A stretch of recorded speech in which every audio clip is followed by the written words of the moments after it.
want to get that turtle in exchange for 3 heroes. And AP Bren. A wonderful placement coming out from Flap TC, just keeping his stabs onto Kyrie. Kyrie was way slow because of the control coming out from Flap. He still was able to get the turtle, which is amazing, but the succeeding fight, because they were pulled down so much, they didn't have any staying power anymore. This is why I was wondering, is it good for Onyx to fight around the turtle? Because the poke coming in from AP Brand, as well as the heavy damage that they can put out. Calteezy wants Keyboy. The CC, right? It's phenomenal. Kyrie jumping in, Suns is there as well to help CW as a 3-man circling Eagle knock up CW, forced to use the defensive battle mirror image back to his own turret. Turn apart memory also used up there. A good shot on the CW under his tier 1. Opens for a dive angle. Jumps in the guiding wind. Super Marco looking for stun. Battle mirror image out. Super Marco gets 1 hit on the turret gold and backs away. Great for CW for sure, as he's able to stand his ground. But overall, this is really good for AP Brand because now they are overtaking the jungle. Calteezy and Ogwin, the coverage that they can have because of the guiding wind and the sustain that they have with you from long distance. Woo! Even in the Brazer's wrath, just to keep Keyboy at bay. They know how big the playmaking is. Boom. Dude, the impact is so huge. The entire map lights up. And speaking of the entire map, it looks like what AP Brand is trying to do is try to cover 51% of the map. They're making sure Onyx stays honest. Onyx stays in their path. I love the crowd, man. I really do. They're cheering for the screen going back to normal Onyx. Some good damage on the Ogwin. Astral Echo connecting onto all 4. Flapteezy holding onto the turtle. That's a good Astral Spear onto the back. Boots gonna be zoned away for now. Calteezy jumping in, getting a taunt, knocking Boots up. Flapteezy doing the same thing. Now with Infernum. They're circling Eagle. Boots with the fleeper backwards. That might just be a kill. DPZ to fall back! Dude! Gets a snipe from downtown! And it's Keyboy who's forced back, and now the entire Onyx have to pull back. Massive pokes coming out from AP Brand. The positioning Ogwin was so instrumental in that, as well as Flapteezy. This surprise pick with this Matilda and this Dams can make it difficult for Onyx to get some territories, get some ground, and View being on point with the spear. The way that I see it, AP Brand wants to tell the Sky King, stay down, stay grounded. Bahkan untuk mengganggu kalah Keyboy aja, mereka tuh nggak mau kalau Keyboy ngelakuin inisiasi. Makanya flicker Keyboy ini bakal ditandain banget, dan Keyboy harus save the flicker karena itu satu-satunya pembuka, sehingga nanti dari teman-teman AP Brand akan teroutplay. Dan Suns masih dengan recall-recallnya, masih dengan santai karena ini masih early game. Bukan pertama kalinya Onyx berada di posisi seperti ini. Yes. Suns, recall-recallnya ditunggu di seluruh penjuru Indonesia. Di seluruh dunia bahkan kayaknya ya. Kalau udah sampai kill tetap dari MSI sendiri. Tapi ya benar juga karena metode late game mungkin bisa jadi satu momen juga ya untuk tim Onyx sendiri. Karena mereka bawa Cloud, ingat, dan Suns juga membawakan Valentinanya. Gak cuma itu, cuma ada Purify loh dari AP Brand. Yes, Itu betul. membuat mara bahaya akan tercipta. Oke, CHW coba melakukan decoy. Ternyata berhasil di sana motion. Tergocek begitu saja. Tergocek, namun untung dari cewek tentunya masih bisa untuk setidaknya memainkan dari BMI-nya sehingga tidak akan ada yang terpick off juga di area atas. Sebenarnya akan lebih berfokus terlebih dahulu memberikan space ke arah cewek untuk farming. Ya, ini bakal jadi sedikit hari yang panjang bagi Onyx. Karena nantinya cewek akan ditugaskan untuk bermain dengan metode 4-1 dan hal tersebut sedikit berbahaya tentunya. Karena untuk tim fight-nya kemungkinan besar Onyxnya belum memiliki power yang cukup sampai dengan menit yang ke-15. Apalagi kalau kita melihat dari Super Marco yang dia langsung menuju ke arah Maleficron, ini akan sedikit menghantam dari di depan sehingga permainan front to back bisa dijalankan oleh teman-teman dari AP Brand. Oh man, terperangkap di depan sana. Cuma yang sangat-sangat diperhatikan dari tadi Butsin Momocan. Iya, makanya aku bilang Boots nih bener-bener kayak jadi inceran banget untuk di area early-nya.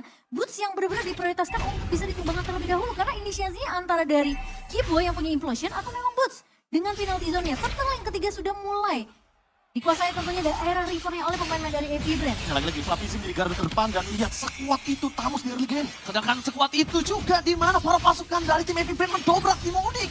Mereka men-zoning out. Lihat Flapteezy versus everybody. Kembali membuat game pertama ini deja vu. Wow, benar. Aku baru mau bahas ya. Ini persis banget tempo permainannya sama seperti di game pertama kemarin Onyx bertemu dengan AP Brand. Jadi, apakah memang mid to the late game ini akan jadi kunci untuk Onyx sendiri? Ya, tapi mungkin permasalahan yang baru kita temukan di sini adalah Tamus. Tamus ini adalah tipikal hero yang dia bisa langsung end game juga, bisa menabrak turret juga, sehingga kemungkinan besar dari Onyx harus jauh lebih safe daripada pertemuan mereka di upper bracket. Iya. Mungkin menunggu momentumnya harus lebih sabar, jangan sampai termakan dengan bait yang diciptakan oleh satu Matilda atau bahkan satu Tamus. Bait yang diciptakan oleh satu Matilda atau bait yang diciptakan oleh Suns. Itu dia. Suns dengan banyaknya recall-recall yang dia ciptakan dan circling eagle defensif yang dia miliki. Iya, tapi Kita ketemu jawabannya nih. Berarti yang akan dia copy adalah circling eagle. Second Eagle ya, yang mungkin saat ini juga sampai di area menit ke-8 ini yang kelihatan depan mata ya memang sebenarnya Ogwin yang terus-terusan ngasih pressure. Dan Kyrie hampir banget kehilangan purple buzzer. Itu dia tuh, player-player Novaria tuh. Dia tahu banget timingnya.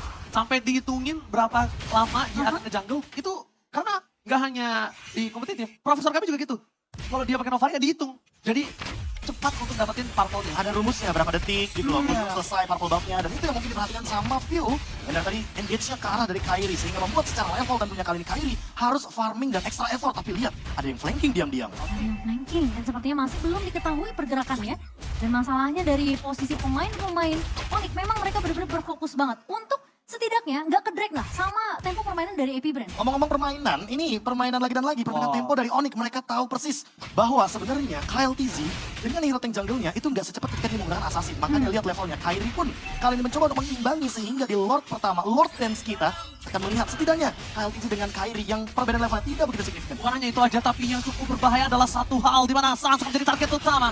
Asal itu telah terdeteksi dan mereka melihat ada posisi yang cukup bebas untuk tim AP Brand. Cuma satu hal, Super Marco cukup trauma nampaknya dengan game pertama kemarin dan akhirnya dia respect sekali untuk Brody membuat DHS di early seperti ini. Wah, itu cukup berat Profesor. Ya, apalagi untuk permainan menuju ke arah targeting Keyboy ya.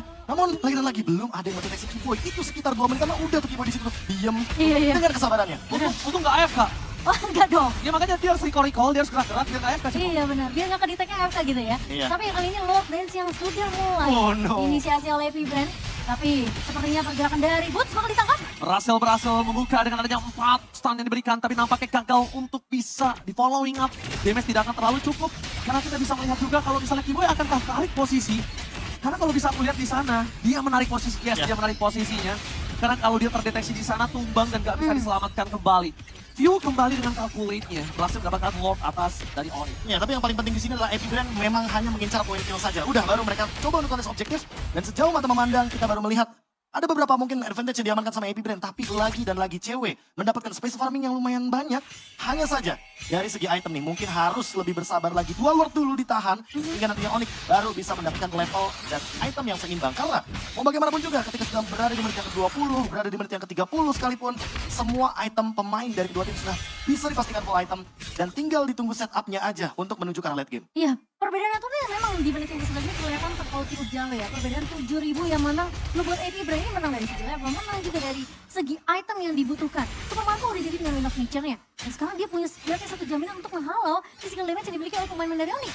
Wow, cukup sakit ya. Nampaknya kita lihat terlepaskan dari tim AP Brand. Mereka pergerakannya udah cukup masif di arah bottom lane, agresif juga. Yang aku suka dari Onyx adalah dia masih responsif terhadap early aggression yang dimiliki oleh AP Brand. Tapi dengan adanya clear yang sangat cepat membuat terlepaskan dari Onyx, mereka berhasil mempertahankan base rate mereka dengan early aggression yang diberikan oleh Lord mereka. Iya, tapi Super Marco sepertinya mau coba untuk melakukan push damage saja ke arah seorang Kairi. Memang dari Onyx, seperti game pertama kemarin, mereka benar-benar bermain cukup sabar.